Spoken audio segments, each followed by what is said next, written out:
Now, your Alaska Link weather for Anchorage and South Central.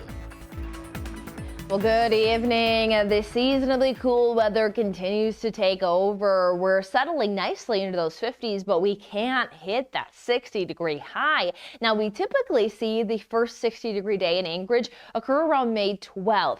The latest it's ever waited for the first 60-degree day in Anchorage was back in 1973 at June 13th. So we're still a little off there, but what we're noting is that the likelihood of hitting 60 degrees by the end of May is very small. And the last time that has occurred, that we have waited till June for our first 60-degree day, was back in 1980. So we are talking over 40 years that we haven't seen that happen. So we'll be keeping an eye on that first 60-degree day. And what we're seeing so far is that the end of May and into early June continues to show that much again of southern Alaska is staying with cooler than normal temperatures. So expect that this pattern is going to persist. Now, there may be some small chances for some days to flirt with that 60-degree threshold. It really will be dependent on when and where those rain showers occur and if we can break the cloud cover up.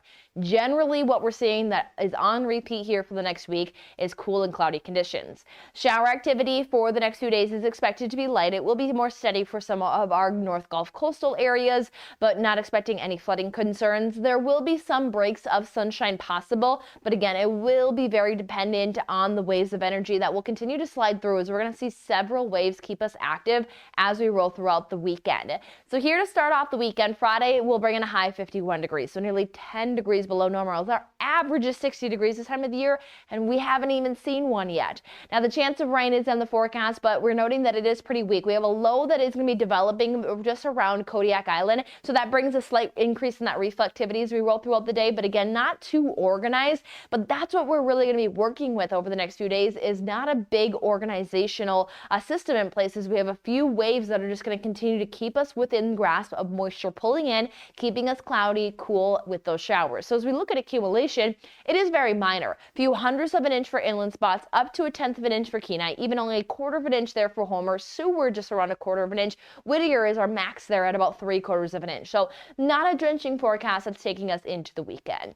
Now, there will be some pockets of some sunshine possible, but emphasis on some. They will be short-lived if you see it. So if you see some sunshine, take advantage of it. Now, we have long hours to take advantage of it, as we do have our sunrise nearly at 4:45 in the morning and a sunset now after 11 o'clock. Continue to see that gain daylight for one more month. We do see that first day of summer is knocking on the door. But we are not feeling anything like summer here, as we are watching that here over the weekend forecast, holiday weekend at that as well. We are watching temperatures again staying steady into those low to mid 50s, daily shower chances possible, and we will carry that into our final days of May.